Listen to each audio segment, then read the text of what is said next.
This is David Hood and Grayson Mann with TigerNet's Orange Crush podcast. And yeah, this is a little different setting. We're not at a football field. We're not in a press box somewhere. We're not in our homes. I'm here. This is obviously Grayson with former Clemson coach Jeff Scott, with developer Jim Anthony. And look at the view that we have here tonight. Now, we're going to tell you a little bit about why we're here. We're going to tell you a little bit about the view. But either Jeff or Jim, just real quick, tell us, where are we? What's the name of this place? And you know, what does the future hold for this beautiful piece of property? We're at Longview, Carolina. We're a mile outside of Easley, 20 minutes to Clemson, 20 minutes to Greenville. We have about 90 home sites, and so I'm going to build an incredible facility on top of the mountain here. So we have a few left. We're taking a look at this place. I mean, it is like a paradise. I mean, I could not near for this, but I would go into debt just for the view. I absolutely, like, we got out of the vehicle a little bit ago, and the one word that I'd used was stunning, and we're going to get into it a little bit more here. But Jeff, I have to start it this way, because this is an Orange Crush podcast. Orange Crush is the play. Alabama fans are going to call it a pick play, rub play, whatever we're going to call it. The play that beat Alabama in the 2016 national championship game. I have a great story from that, and that the sports writers that were in the press box with us, a lot of the national guys, at halftime were like, well, this is over. It's done. Alabama's going to win. This is just going to be another dominant performance by Nick Saban's crew. And I looked down at the play sheet, and I said, I think you guys are forgetting something. Clemson's run like 54 plays in the first half, and Alabama does not substitute. And I think you're going to start to see that play apart in the second half. If you can, just for my sake, Deshaun is taking Clemson down the field. He's got all these weapons. Jordan Leggett, he's got Wayne Gallman with the tough run, Leggett with the tough catch down the left sideline. I think I know where that football is, by the way. But what's going through your mind? Obviously, you know, it's kind of a let's all talk this out. You're all in the headsets. What's going through your mind right there? Well, I mean, first of all, I remember in the huddle before that drive, you know, Deshaun kind of made that comment to the other offensive guys, hey, it's our time, let's go be legendary, right? And that whole drive coming down, there was a big third down conversion where Mike Williams went up over the top of one of the Alabama DBs, and when he made that play, you know, that was kind of in my mind. I said, we're going to win this game. So to me, I just felt the way that we were pressing down there that we were going to win the game at the end of the game.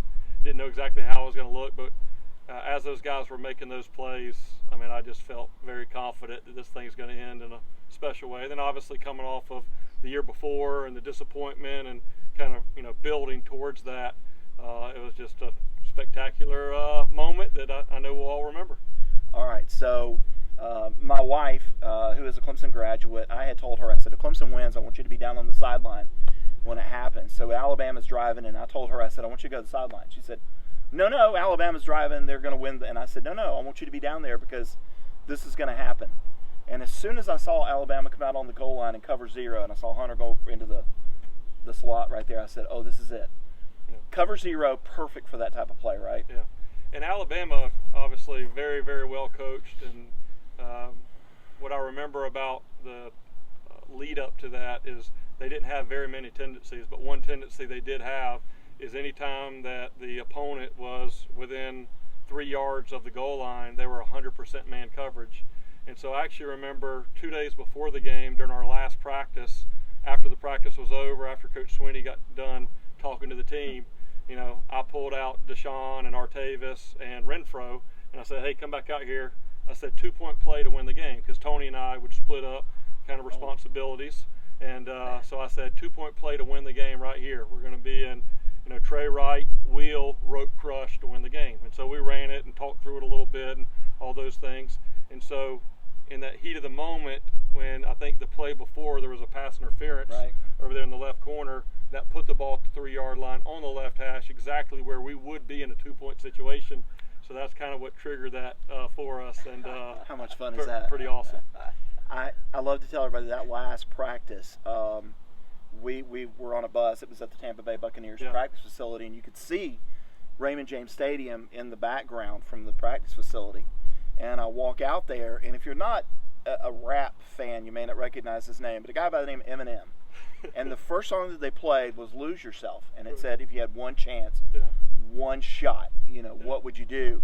And I turned and I said, I think this is going to happen. And then Coach Sweeney said, we're going into that stadium and we're going to win the football game because we love each other. And then the rest is history. So now that propels you into the national conversation. You take the job at South Florida. You leave Clemson. South Florida, man, a lot of issues to work out down there. We won't get into that. Everybody says, what is Jeff Scott doing now, and when is he coming back to Clemson? You have a great answer for that. Well, and first of all, I mean, my 12 years that I had at Clemson, actually we were just talking about, you got started there with TigerNet there in 2008. I came back to Clemson as a graduate assistant in 2008 and just happened to be at the right place at the right time on October 13th when Coach Sweeney took over. And so to really be there for those 12 years with Coach Sweeney was absolutely incredible. And then, as you move up in your career and you become a coordinator and, maybe you get the itch to be a head coach. And so, kind of watch the opportunities. I enjoyed my time at South Florida. Athletic director Michael Kelly is still a good friend of mine. I think there's challenges in a lot of jobs. And at the end of the day, you take responsibility. Just like you talk to your players, you got to take responsibility for how it goes. And it didn't go the way that we all wanted it to. But, we enjoyed our time there. But whenever that was over, I kind of found myself in a position where I could make some decisions on where do I want to live, what do I want to do, who do I want to do that with. And very quickly, I would say, the very next day, my wife Sarah, who I met at Clemson, she's from Batesburg, Leesville, her whole family went to Clemson. And we woke up that next morning, we looked at each other and we said, let's go home to Clemson and let's go raise our family in Clemson. And I think as a coach, it's very rare what Coach Sweeney has been able to do at Clemson, being here for so many years. One of the downsides to being a college coach is typically you have to move to different places, and your children, much like the military, have to move to different schools. And so, being at that point, having that decision to make of what we wanted to do, where we wanted to go, and Savannah was 7 at the time, Hunter was 3, and I said, you know what, let's go back to Clemson, let's raise our family there. I want to coach their little league teams, and we'll kind of figure out the rest from there. So really what I've told my friends and people that would ask me and all those things, I said the only firm decision that I've made about my my career or my future is that we're going to raise our kids right here in Clemson. And we're really excited about that. And you never know what happens. I came back, talked to Coach Sweeney, and much like his time when he left Alabama, there was a couple of years in between where he was doing some real estate himself. And but I mean, honestly, I just love this area of the state of South Carolina. I mean, the beauty of the mountains, the lakes.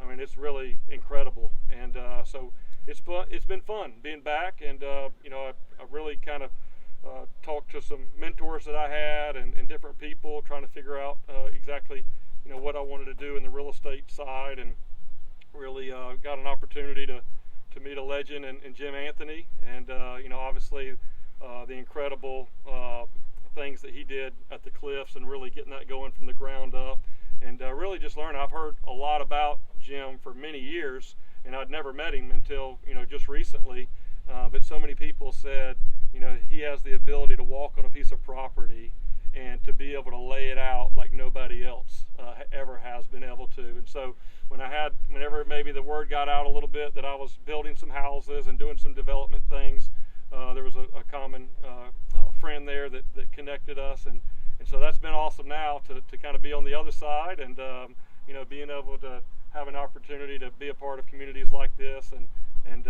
see other families move into this area, a place that's very special to me and my family.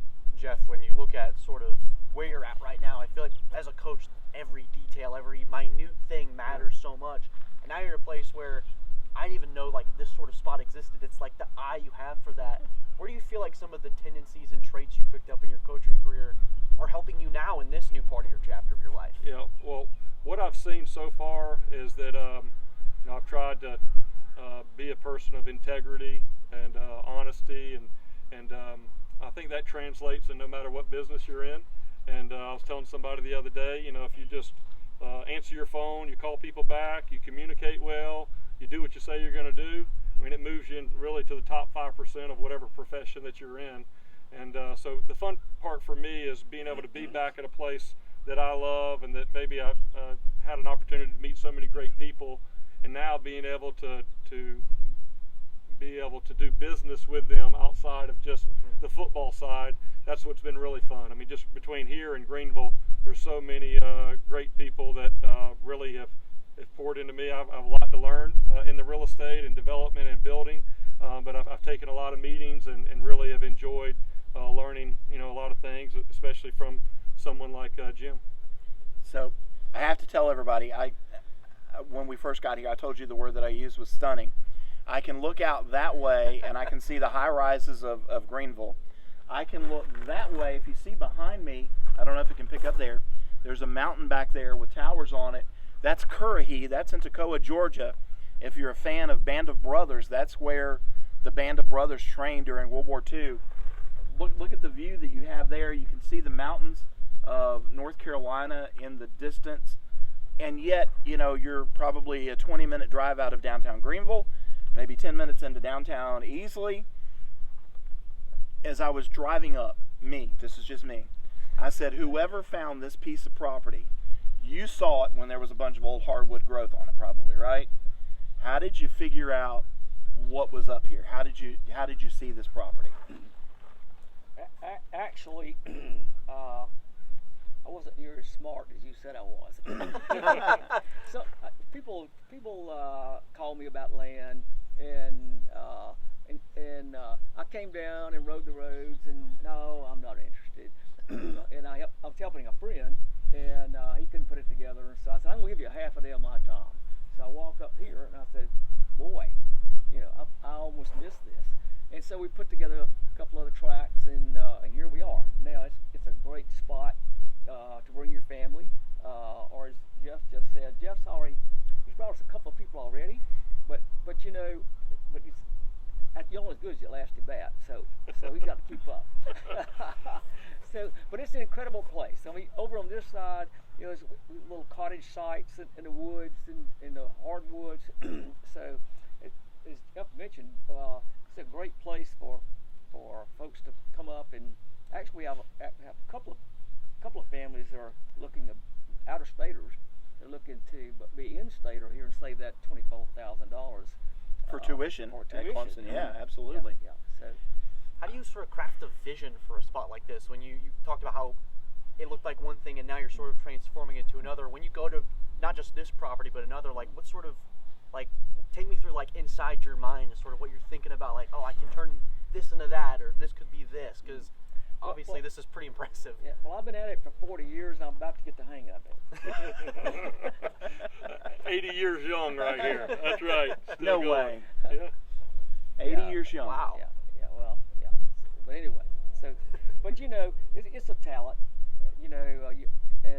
so I've been very blessed to be able to walk 20,000 acres, and so it's like riding a bicycle. Ride it enough to get the hang of it.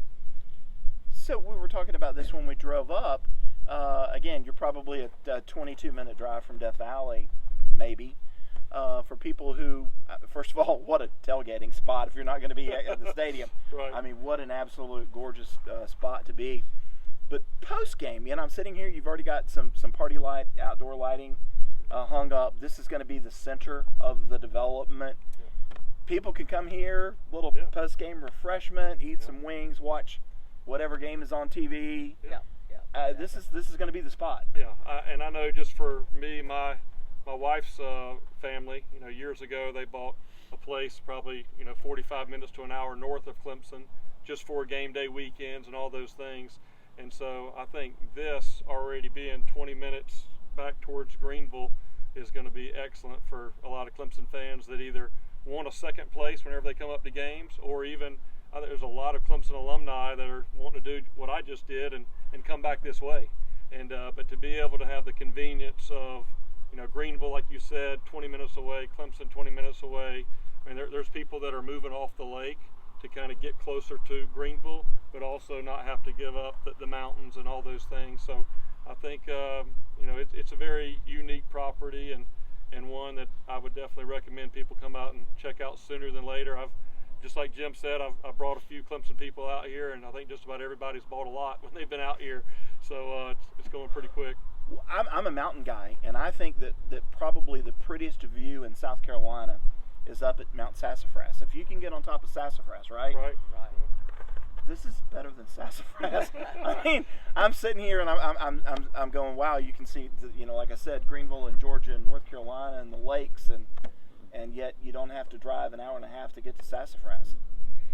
Yeah, Jeff's he's got a great eye for real estate. He's picked out our best lot and sold to one of his friends. But we have a few more with a view just like this, but you have to get on it, don't you? Yeah. Have to get here. So what is the plan? Now, obviously, I'm sitting here and I'm not a developer. I'm just an old sports writer who doesn't know anything. But man, I'm already imagining a fire pit with real wood, one with gas that you can have, a TV set up. My goodness, what a post-game atmosphere this would be. But for people to get in out here, what is the plan? Is it, can you buy a lot, or are you going to build homes? What's the plan? Yeah, I think number one thing to do is go to the website longviewcarolina.com, and there's a phone number and an email where you can reach out to us. We'll be out here. We'll meet you and give you a tour of this community and really let you handpick your lot. And then there's a handful of builders that Jim has agreed to allow to come in here and to build, and I'm fortunate to my building company, Haven Valley, is able to build in here. We're going to build a really nice model home for people that are coming through that want to be able to see. And I'm going to move into the model home at the end of it, just like you know. Hey, come on, yeah, that's right. So we're fortunate at Haven Valley, my building company, to be able to partner with Jim. But there's other builders good builders that are going to be building in here as well. But the number one thing to do is to come in and reserve your lot, because really it's just been here over the last few weeks, now that everything is kind of the green lights on and people are up here and finding out. But there's still several really, really good lots and different type of home sites, just like Jim said, to be able to have the top of the mountain where everybody in the community can come up here, every night. I know for me, I'll go and just sit over there in that blue chair and look out there on that view, and it's just like, man, this is pretty special. And I've already, actually the first day that I came out here to meet Jim, it was around lunchtime, after we got done, I went back to Clemson, got my wife Sarah and son Hunter and daughter Savannah. We came right back out here and watched the sunset, an hour later. So it, I enjoy being out here, and I think it's definitely going to be, we'll see over the next few months, the momentum continue. I think with football season coming on, a lot more Tigers coming back up this way. The fact that I'm not in the day-to-day coaching, I can meet them up here on a Sunday afternoon on the way back, or a Friday afternoon. And so really just go out to longviewcarolina.com and have a chance to reach us. And those game day weekends, how do you feel like that's the most crucial time to get people here? Be like, hey, we have this real attraction spot in between Saturday if you want to come out. Is that something that you guys try to target as the peak for advertisement, I guess, is what I'm trying to I think it's just the fact that, these communities take time. I mean, right now you're seeing all this stuff that's done, but Jim and his team have been working on this for several years to get it to this point, right? With the county and all the different things that go into a community of this size. And so I think the timing that now everything's really getting kind of unveiled and going out on the market at the same time that college football season's starting. We're going to have a lot of our Clemson family coming up here. That was really the big reason I wanted them to maybe see this early on, and if they're planning to come up to that first game to let us know and be able to stop by and see this on that weekend. I obviously people can come in, they can buy the lots. When can somebody start to build? At what point can somebody start putting hammer and nail and foundation in? We actually have a couple of home sites where they're going to be building in the next month or two. So the water's in. We finished up the pump station, so we have people that's going to be building within the next month.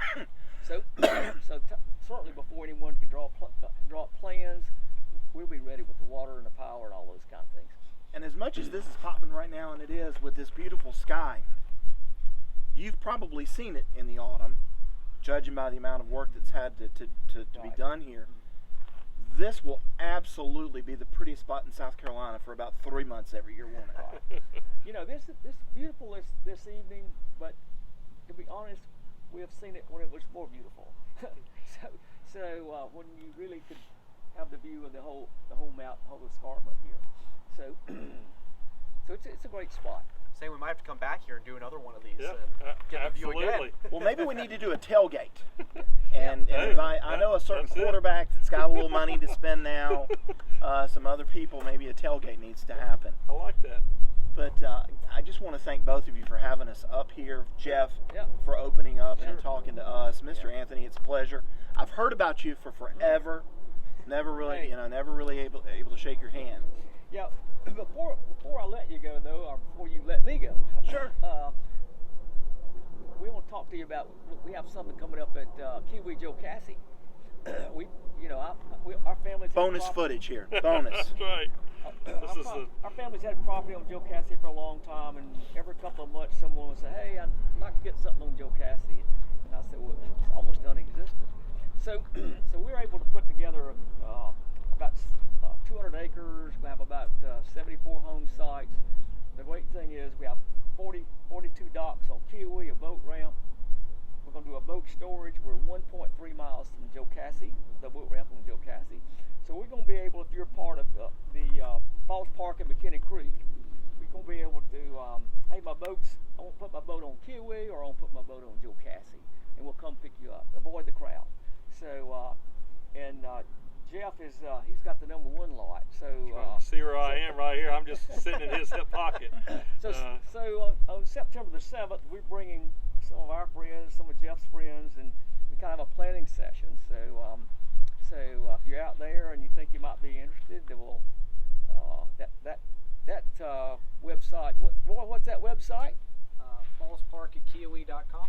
fallspark@kiwi.com. Yes, sir. So it's limited. Only Jeff's friends and my friends can come to that because we're going to have our friends doing the boat storage and what are you looking for here? That's what it's all about.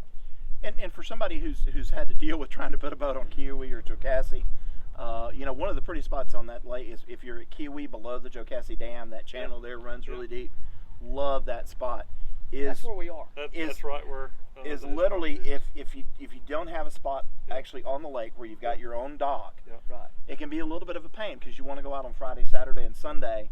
Are you going to rent a slip somewhere and get it all beat up in somebody's public slip? Right. You don't want your boat beat up. Right. So you just call and you say, "Hey Harold, That's put my boat in the water." You got it. September Yeah. 7th. Yeah. Hey, That's right. Just want to get one more question from my end and before we go. There's a little something coming before September 7th, and I got to pick your football mind, Jeff. Is the matchup with the Georgia Bulldogs, and I'd love to get your opinion too, Jim, on the matchup. Just what are you looking forward to seeing just from a football mind, just where Clemson's at currently, just what I feel like maybe it's sometimes difficult to go away from that coaching mind, the X's and O's never truly leave, but what are you looking forward to seeing from this team against what's been the team of the decade? Yeah, well, I think always as a coach, when you open up with a huge game like that, then you just know your off season is going to be that much better because the players, the coaches, everybody knows that, hey, we got to be ready right out the gate. And, during my 12 years with Coach Sweeney there at Clemson, and obviously David knows this, but when Clemson's been the underdog and has that kind of chip on their shoulder and people count you out, that's when, the Tigers are really at their best. And so that's what I'm excited to see. There's no doubt, the last 3 years, Georgia's got an incredible team, incredible program. Coach Smart's done an awesome job. But, I'm excited. I've been out to one practice so far. I think I'm going to probably slip out there for a little while this Saturday and check them out. But I'm really looking forward to this season, looking forward to seeing Cade take that next step, in year 2. And I know, Coach Sweeney's always excited and optimistic, but he definitely, feels that there's something special about this team, and we're going to find out real quick right there, game 1. All right.